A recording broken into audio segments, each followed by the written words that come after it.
So over the course of time, when you continuously sharpen your knife, when it's dull, it's going to start getting a little bit thick behind the edge.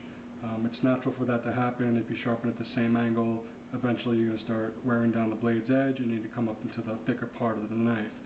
So to remedy that, what we're going to do is sharpen behind the edge, and what that's called is thinning out the edge a little bit.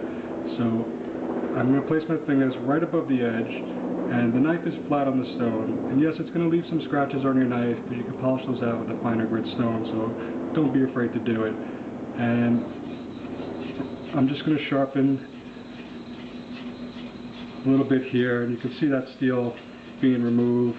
The knife is getting thinner as we do that, so you can work in sections.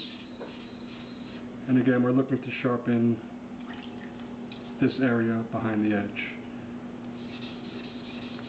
This will thin out your knife.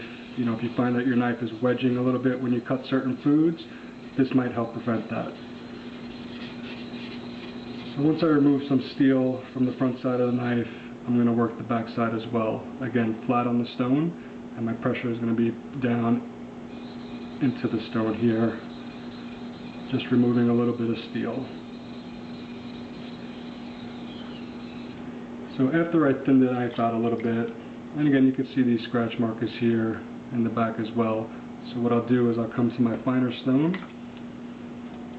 and we'll try to polish those scratch marks out.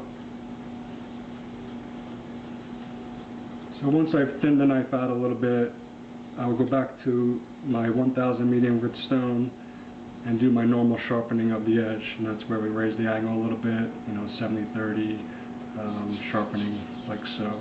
But right now we're just polishing out what we did on the 1000 grit stone from thinning. So if you find that your knife is cutting and wedging the food as opposed to just slicing right through it, you can try this technique to improve the performance of your knife.